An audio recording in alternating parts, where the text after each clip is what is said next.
This is it. This what they use on me. Do you hear? They cut. They put transmission. Mechanical white demons in limestone cliffs. Gamma rays from inside the earth. This is what they use. This is what they use on me. Just cut. Cut the music. Just cut. Cut it. Cut music. Just end this inferno now, end it. I'm trying to talk, I'm so angry.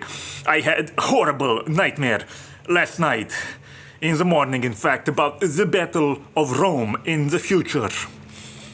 In the year 2028, I had a nightmare about lesbian divisions closing in on city of Rome. I'm in flame of passion today about this Pope Frankist. That's right, the ex-bouncer from Buenos Aires, impersonating the Bishop of Rome. Do you want me to tell you what guys who are bouncers in Buenos Aires, who become Jesuits, are like Bergoglio, the so-called Francist Pope? Do you want me to tell you what goes on in some of those clubs, in the back rooms? Oh, but here the journalists spew Russian words they pretend they've known their whole lives, like compromat. Do you want to see compromat? John Schindler 20 Committee. Do you want to see the gangster core of our sick spook-run world? There it is, Pope Frankist. Look into his background.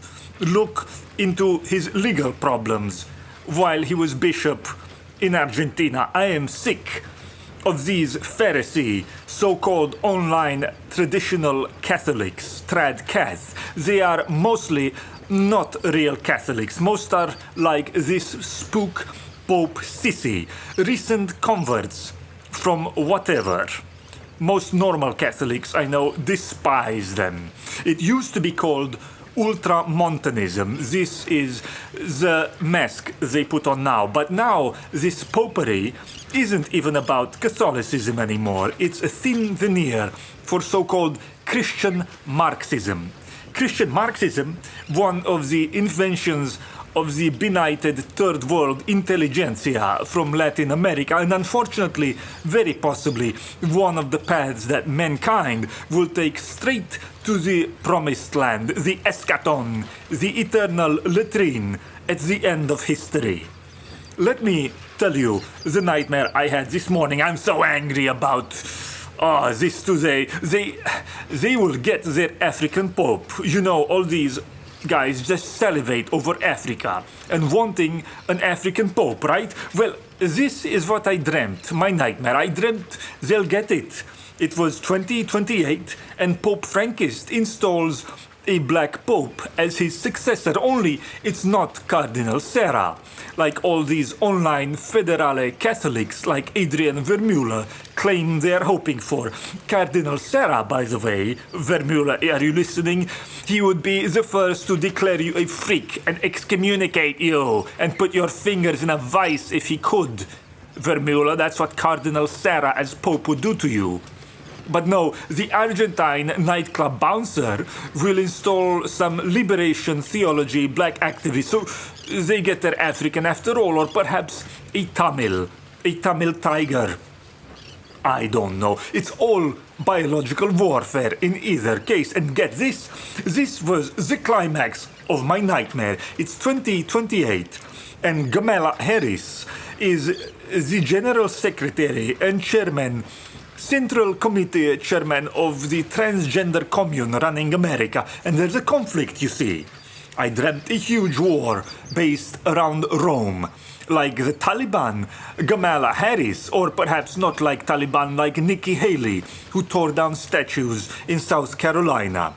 What grace she shows for the Americans who accepted her as an immigrant, erasing their history, yes? But just like that, Kamala Harris sends in the military to wipe out history, to edit statues, to destroy texts.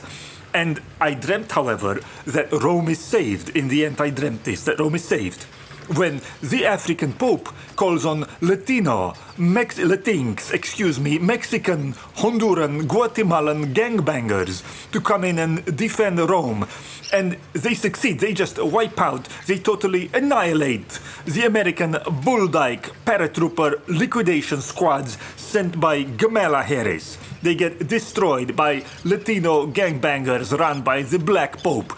This is how Rome and the Vatican and its treasures are saved in our day. This was my dream this morning, a fitting end of our time.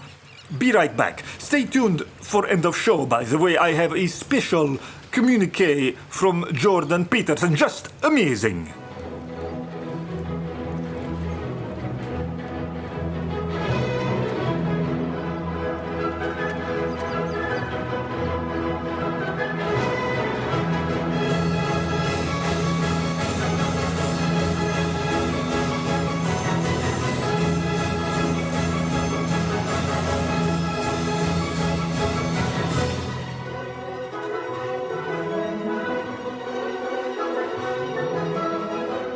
Intellectual disputes today, political intellectual disputes, I mean, is just a thin cover for a kind of ethnic politics, and even worse, a kind of psychosexual fixation politics. Maybe it was always so, but as the human material becomes ever more dysgenic, the veneer of high-mindedness disappears entirely. You all know about the observation, attributed to a Lebanese politician, I believe, but also to others, that in an ethnically mixed society, all political life devolves to ethnic loyalties, tribalism. All higher political ideals or attachment to principles disappears as the pressure to identify with your tribe becomes too great. And this is so, and is becoming increasingly the case in America, of course, but even where you have, before our current waves of human biomass, I mean, washing over from Bangladesh and Guatemala, even before this, just if you put different types of Europeans together, you get something quite similar. It's more couched maybe in the language of high ideals, but is the same. FDR and the New Deal politics of Democrats, for example, wouldn't have been possible without the ethnic non-WASP whites, the Irish, the Italians, the Jews, and quite a few others of the so-called Ellis Island fraternity who resented WASP rule. This was FDR's social base. He was a communist, by the way, but okay. Ethnics, in other words, are criminals. Ethnics are criminals. Many ideologies of that time, of the 1950s and before, were a thin cover for ethnic or sexual politics of a sort. The bad conscience the Irish or the Jews or others like this had in the face of WASP society and a WASP culture of civility, their inability to fully assimilate to this, or their unwillingness to do so, was all, you could say, sublimated in various kinds of political or intellectual movements. If you're interested in this, read John Murray Cudahy, his great book, The Ordeal of Civility. The difficulty of marginal peoples in assimilating peoples who came late to modernity, their difficulty in assimilating to a culture of modernity like the WASP, and their creative ways of apologizing for inability or unwillingness to become civilized. Like, you know, many of them just resent the Anglo and the WASP because he forced their ancestors to eat with a fork and knife, to not crap standing on the edges of the toilet and other such things, or to knock at the door before you go in. It's a huge oppression, you see. So they came up with all these convoluted theories like Freudianism to apologize in a sense for ugliness, or at least ugliness in manner. He has another book, John Murray Cudahy has another book called No Offense, a great achievement. This book, No Offense, read it, in which he explains the equivalent phenomenon of people like James Comey or Clapper or some of these other types who we see populate the security establishment of America today. Midwesterners with a bad conscience about their background who are trying to join the East Coast elite and their morally loaded strategy for doing so. Niebuhr, the so-called thinker Niebuhr, this is their great cover for this social project, which is why you see bumpkins like James Comey and such, they just love Niebuhr. Obama loved him too. Niebuhr, the philosopher of the country parvenu, hungry for power and approval.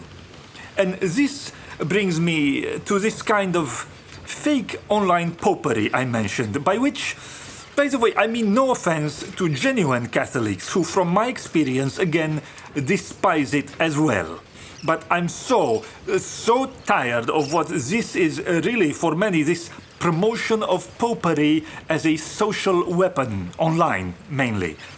Because when used as a social weapon, it's used as a ram against WASP society once again, and one of the most toxic ways in which it's become weaponized, along surely with other religions or reductions of religions, is by meds against the WASP. That's right, by Mediterranean-looking people, or specifically short, nebbish-looking or hairy Mediterranean guys. Think a hairy Calabrian or Apulian. Mediterranean men, in particular, as part of a kind of social and sexual warfare against blonde males.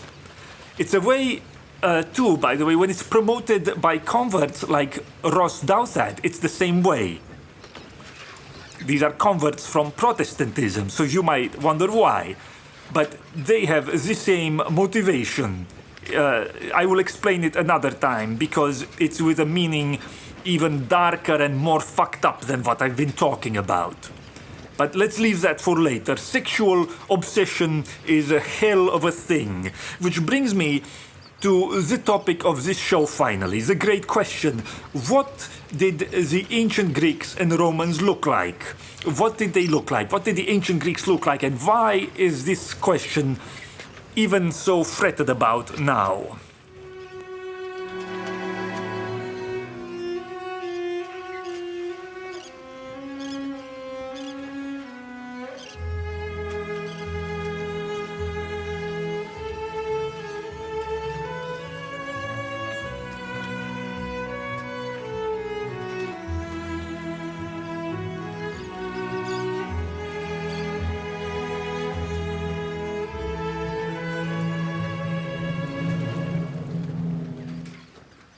If I may make a disclaimer about this topic regarding myself, I love it when some online thoughts, in particular, Alessandra Bocci, for example, or whoever, others too, thoughts with intellectual pretensions accuse me of being a Nordicist, this word.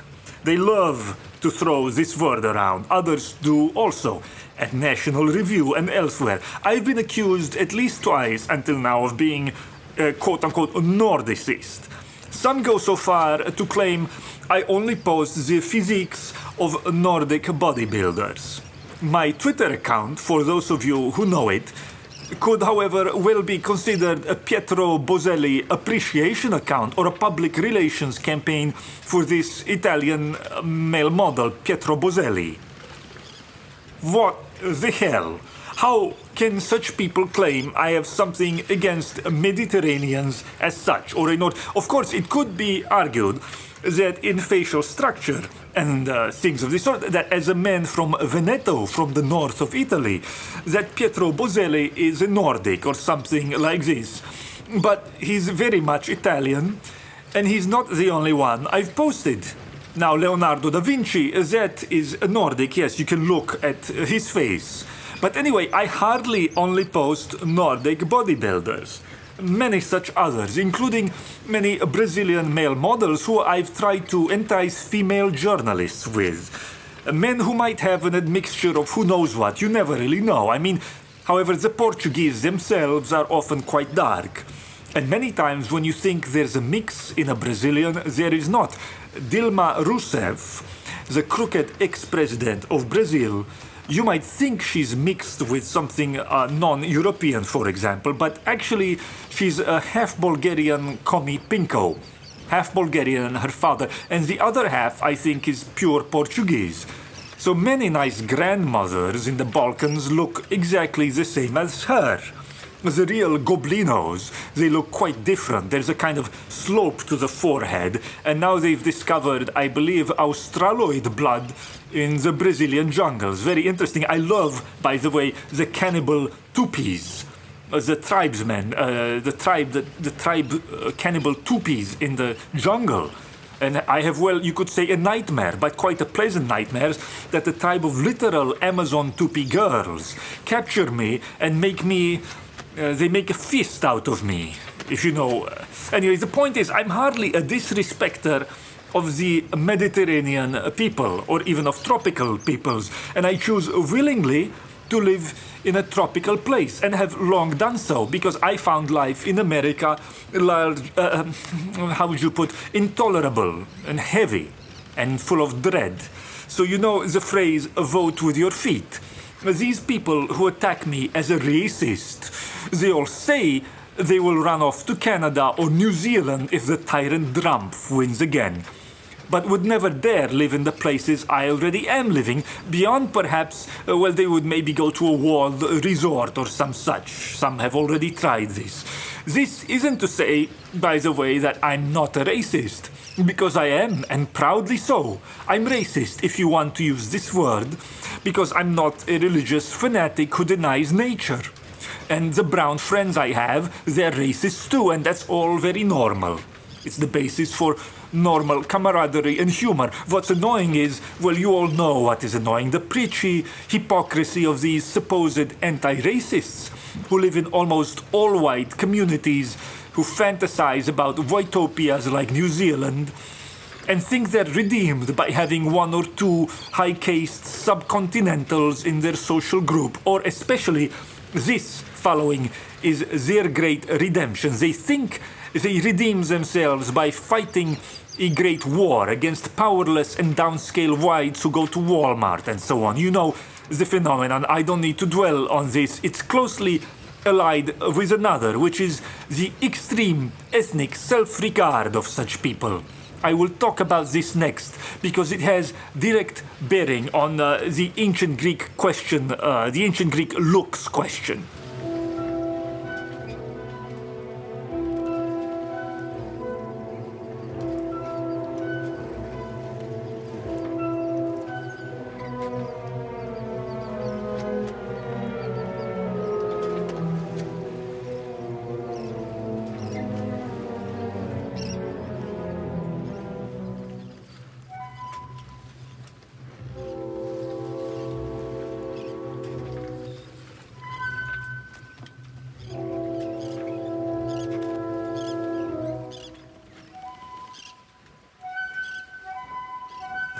Ethnic self-regard of this community-centered kind disgusts me.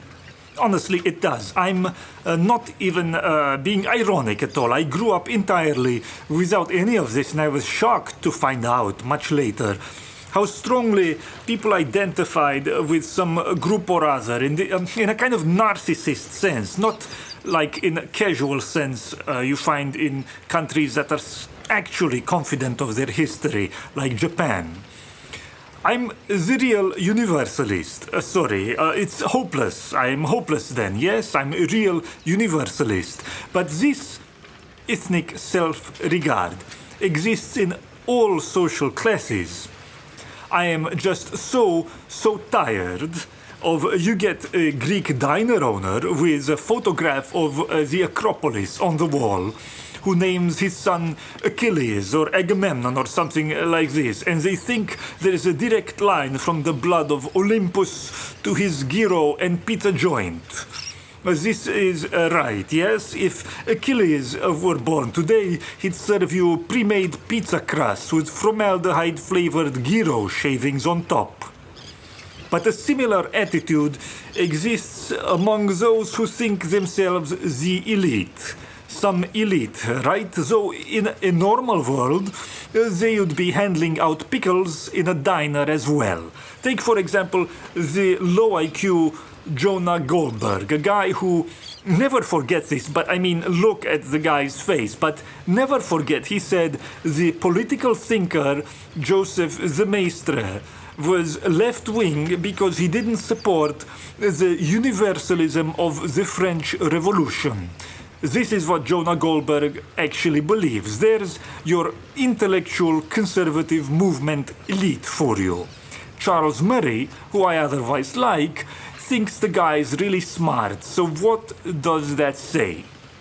He's there because of his mom. It's nepotism like turtles all the way down. But this guy was going around being a snide nebbish and talking down to guys interested in Thor or Nordic mythology. Many of them are 16 years old, but they're interested in these things, whatever. He was talking about kitsch Nordicism. Kitsch Nordicism, they say. They repeat this word, Nordicism. They want to condemn the kitsch Nordicism of the supposed alt-right. So this is their attitude, not just him, but other meds too.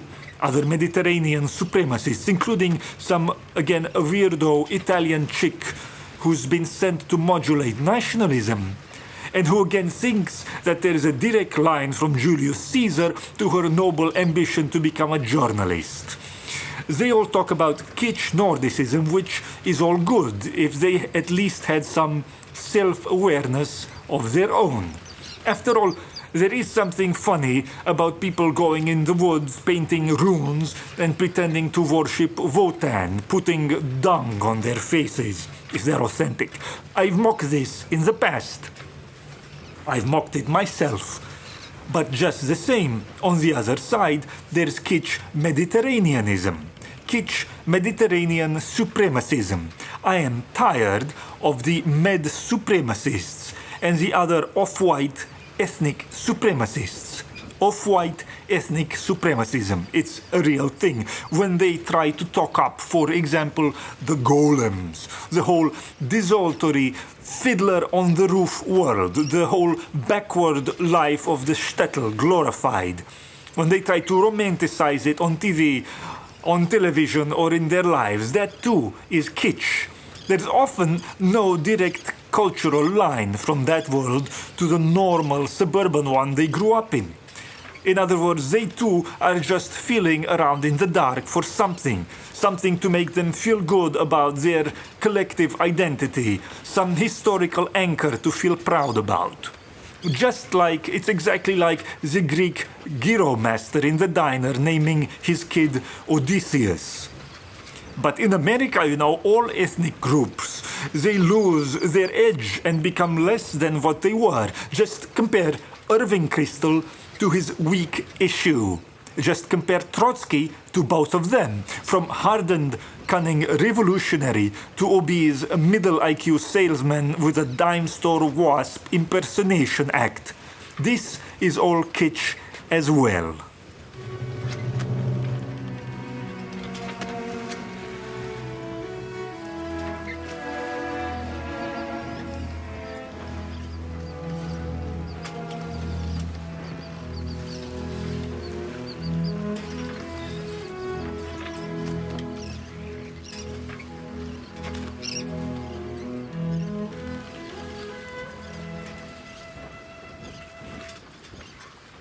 If you go to Europe, these people don't know. They just don't even know this. They're ignorant, but there actually are plenty of pagan and yes, Nordic pagan rituals that have survived in pockets here and there. No question about this. These things exist. Uninterrupted line. You go to Latvia and it's full of that kind of thing. And even Germany was full of it. Ironically, it was World War II that ended all that line in Germany. Old men knew where certain things were buried, but now all is forgotten in Germany. But many times you go to small mountain villages in East Europe, still today, and the locals, believe me, are well aware that the Christian reinterpretation of these rituals The Midsummer Day ones, for example. They're well aware that's just a veneer, and they continue to believe also in ghosts and spirits. An uninterrupted line of such belief, in fact. So that's actually something ancient and primal that survived. It's not artificial. You want authentic? Go late at night. On some nights, they eat, how do I put this, in some places that you don't know about, very few men who have been initiated, they eat something out of the ground. It gives hallucinations. And then they pass around a vat of their own urine to enhance the hallucinogenic effect, to prolong it. This, as they say, is the real trad life. But what do you expect? Do you know the Balts, the Lithuanians and so on? They were only converted very late, 1300s, 1400s. That's about the time the Americas were discovered. Very late. The Neretvians in Croatia, pagan pirates, fearsome. They were only converted also in the 1300s. The Mari in the forests of Russia, Finnic forest peoples, the Mari, formerly called the Cheremis. They, I believe, were only converted in the 18th century, and not willingly. They never really converted. They always kept their own beliefs and rituals. They worshipped trees. And they have now dropped all pretense of Christianity. I hardly mean to say this is the rule for Western Europe, but the perseverance of Nordic or European paganism is far more genuine in some cases than the rather kitsch ethnic self-glorification of American white ethnics, of the anti-WASPs, of the anti-Nordics. I once met an ethnic German woman, this is in Europe now, in a small old German town, a hill town in Eastern Europe, full of Germans, and she told me, she knew nothing about me, by the way, but she trusted me. People do that. She was entranced by the power in my eyes. She confided in me. She told me that not far in the mountains, there was a village of people, all of them over 6 feet tall, all very blonde, and she said, they call themselves Goths. They say, we are the people of God.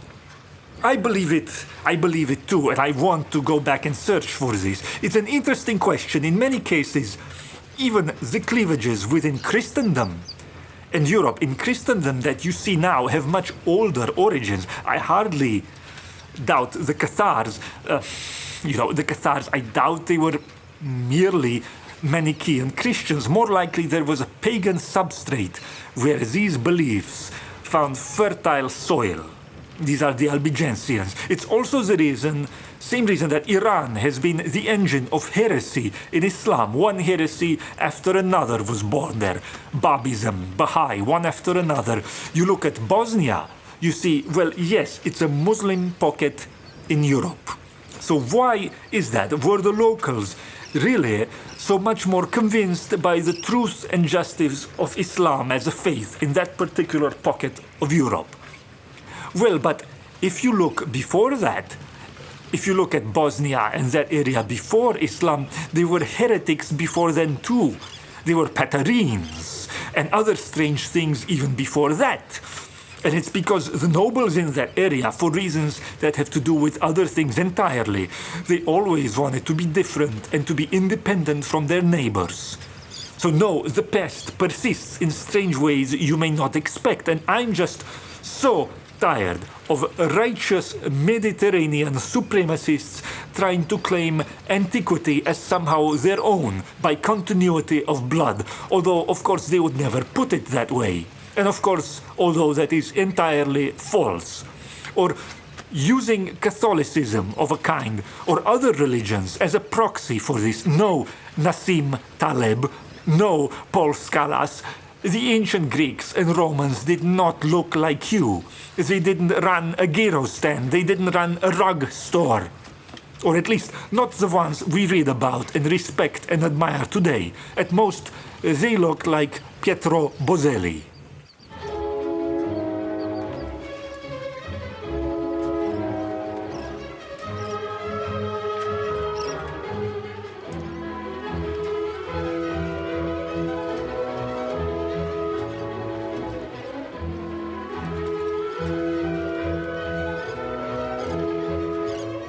At one point, in around, I think, 200 BC, an invasion of Athens by a Celtic tribe, and the Athenians ran away.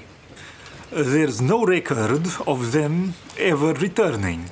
Who knows by that point how many of the original Athenians there were anyway? But the point is, the people there now aren't the same ones who were there in ancient times. That's the fantasy of ethnic narcissists and also ethnic fetishists. What is an ethnic fetishist? Well, Camille Paglia mentions a very interesting essay she has, Junk Bonds and Corporate Raiders, Academy in the Hour of the Wolf. I highly recommend. But this academic she makes fun of. At the beginning of a book, supposedly on the classics, he starts to talk about his summer travel to Greece and how he attended a gay pride rally and then he went back to his hotel room. This is by the way, a major academic and respected publication, okay? So this esteemed professor of the classics talks about how he took some Greekoloid faggot to his hotel room and that guy made a quote-unquote a knife-like cutting gesture towards his crotch, okay? This is what the great elite academic took to be the essence of the Mediterranean spirit that supposedly stuffy, awkward Americans just don't get.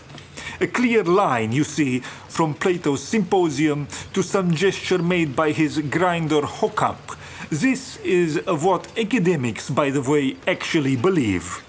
This is no small guy. He was being elevated to the leadership of the classics profession. That's why Paglia targeted him. For mockery. Paglia, of course, points out, there was such a thing called the Ottoman Empire for 500 years in between, in the middle, and many other things besides. And she adds that actually Nordics and North Atlantic mindset, NATO mindset, might be very good for understanding the Apollonian rites of antiquity, for example, both being animated by the same spirit. I believe this is so, I agree, and extends to the biological that is its ground and root. At least from both Rome and Greece, the evidence is plentiful that the upper classes were not only white, but distinguished from the specifically dark aborigines. And in this case, dark is to be understood not as in African or even Middle Eastern, of course, but dark hair and dark eyes. Which is to say, the upper classes of the Greeks and Romans were quite clearly blonde or redheads, or at the very least tawny-haired and certainly light-eyed. If you're curious about a plentiful textual evidence, it's all compiled by a scholar whose name is John Day, and he has a long book about this, documenting, for example, how almost all the early Roman emperors who were from the patrician class, they had light-colored hair and eyes. Octavian, the first emperor, he was blonde and blue-eyed. But the textual evidence is plentiful for anyone who's read it for pleasure. It might take another show in the future to cover it fully. And the only way you can deny it is if it gnaws at you, if you have to invent convoluted coping delusions to get around it, because it bothers you somehow. Well, let's look at some of it. Starting with Italy, Nietzsche as well mentions one particular phrase used at crucial point by a Roman. He said, hic niger est, some word, sorry, I cannot pronounce it in a different way here. You can imagine why. It means something like, there is the blackie. But he says it refers to the aboriginal, dark-haired native of the Italian peninsula, against which the Roman patricians, the invading Aryans, distinguished themselves. Even the word for bad, malus, might be related to the word for dark. I've had similar experience, by the way, in Argentina. I was in a cab and the driver, yes, this is a Thomas Friedman story right here, but the cab driver a very nice, elegant old man, parted hair, parted blonde hair, but he was old, in 50s or 60s. He was referring to the unfortunate fate of his country, saying, "We are all dominated by the blacks here." He used another word, but you know, this is a family show. I can't repeat it. So I ask, what blacks? I don't see blacks in this country. And he says, by the morochos, we are dominated by the dark-haired, by the blackheads. They had a word for it in Argentina, La Negrada, for the mess of the dark that had basically turned his country into a shithole already after the 1950s. They all know what's going on. The whites there have been almost entirely turned into pay pigs. But you know, even before this, and quite aside from the issue of the Aborigines of the Italian peninsula, Rome imported, after this, not before, I'm sorry, Rome imported so many slaves from Libya and Syria. Their economy ran on it. These were people with no foreheads, okay? They were called Terrones. And I hear rumors, well, some Spaniards told me, that it was these particular Terrones from Italy, the slave stock descendants, who ended up immigrating to Argentina early in 20th century. And they're the ones apparently responsible for turning it from one of the richest nations in the world, it was, I believe, in top 10 in early 20th century, to what it is now. I'm sorry to say this, I actually have many Italian friends from there. Not all are like that. I mean no offense, I just repeat what I hear. But I have no doubt that at least Pope Frankist, Pope Faggot himself, is a direct, pure, unmixed descendant of ancient Libyan slave stock that was imported to Rome, that he comes from a long line of latrine washers and petty pimps and procurers, and that all of his being and spirit now reflects this terrible atavism. He has returned to Rome in all his glory to take vengeance on the white man. I'm sorry, I'm so sorry. I just tell it how I hear it. Problem?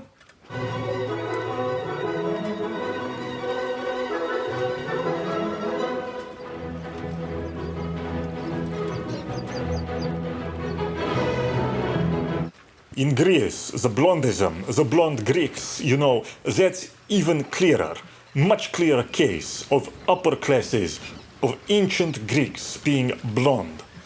You start just with fact that almost all their great heroes and gods are blonde or red-haired.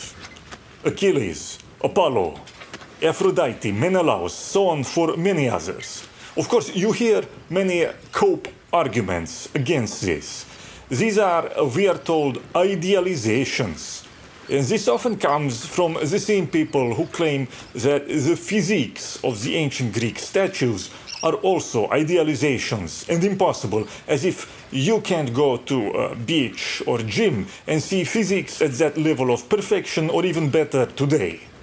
There are these same people who have seizures when Trump says he's chosen, when he seeks to colonize the Arctic or Mars, or merely challenge China trade supremacy, or do anything to reach beyond. This because you're arguing here with the worshippers of eternal everydayness, meek souls who hate anything that throws light on how small they are. The clothemos. These are the clothemos who push the dad bod trend, for example. These are the myopic rat people who want us all crushed under the others of the Earth Mother. But they point out to you, see, the Indians, the Hindus, they believed in a blue-skinned elephant gods and such. This another argument they use. Well, that obviously doesn't exist. It's idealization fantasy. Blue-skinned elephant god. Yes, this is true. But blonde hair and blue eyes isn't exactly alien blue skin. It exists.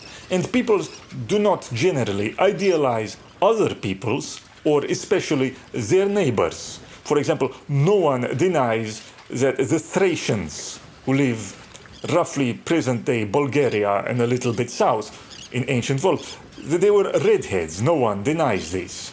So why would the Greeks, the ancient Greeks, idealize their own gods to look like their neighbors, who they somewhat look down on in historical times? Why would the Greeks choose to idealize Western or Scythian barbarians? They imported Scythians as policemen in Athens. Why would you make your gods have that same blonde hair as your imported policemen? The obvious explanation is that their gods and heroes, which is to say their great ancestors and kings, had blonde hair and blue eyes. But then you hear another cope argument. They say the words for colors are confused, that they didn't mean what they think we do. There's some truth to this. There's something weird there for sure. Greek terms for color aren't exactly like modern words, but at times they don't just use a word that can maybe be disputed in ancient Greek texts, but they say, for example, Achilles had a golden hair akin to fire and such things. So unless they saw fire a different way, then I don't know. Or unless they saw gold as a different color, because some poets say that too. They mention gold, golden hair.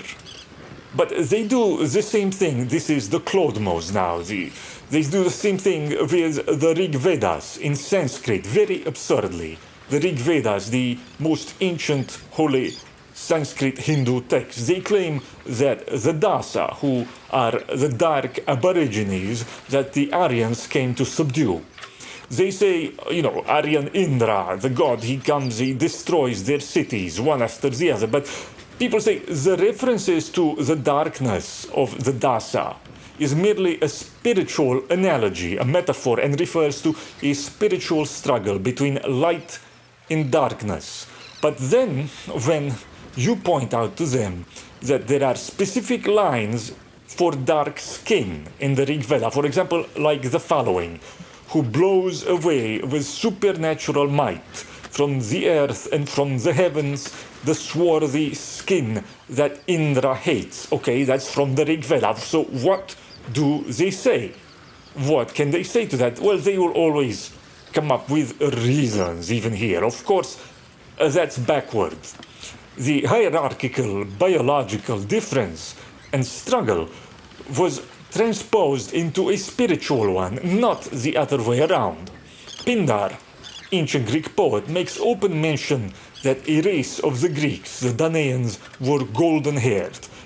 But there are many other such cases. See Alcman, for example. The Dorians were almost surely as blonde as can be. These are the same people that the Spartans and many others are descended from, but the original Dorians, the ones who came from the north, were blonde as can be, same as their great god, the wolf god Apollo.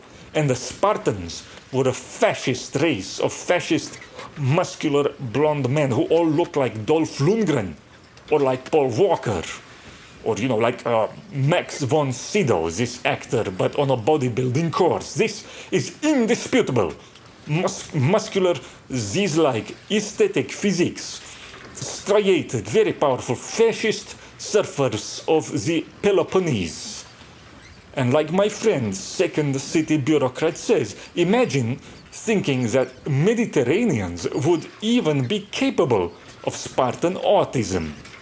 There's also the cultural element, you see, the institutional element that proves all of this. Mediterraneans are not capable of Spartan autism of that kind. It's very obvious. That's a Norwegian-like trait. It's very obvious they were blonde bodybuilders. Never argue with me. Go to break. Go immediately to break.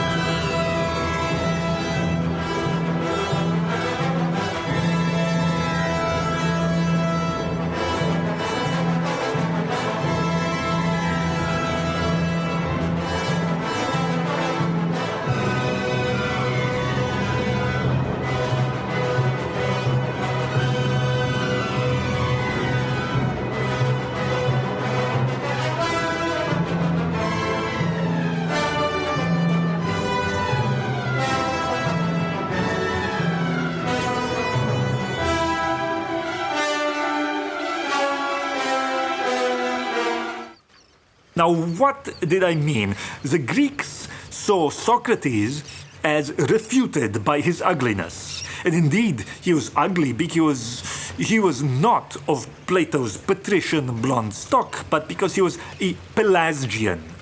These were the dark-haired aborigines of ancient Greece, the Pelasgians, the Lemnians. I mean, look at the statue, a bust of the guy. It's like Judge Napolitano. You can't ever turn your back on a guy with a forehead like Judge Napolitano. They have a stiletto up their sleeves, or worse, they'll take a toilet plunger to you.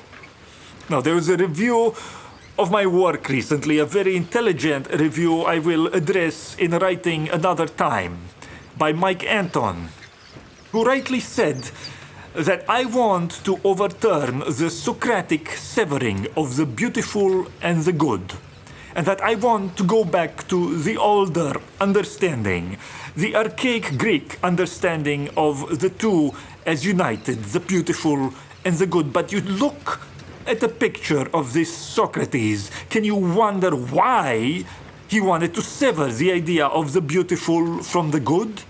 Is there any wonder why older feminists, for example, want to criminalize relations between, say, a 30-something-year-old guy and a 20-something girl? I mean, feminism, I've heard rightly described as cartel behavior by older women to preserve their sexual worth or their perceptions of their sexual worth.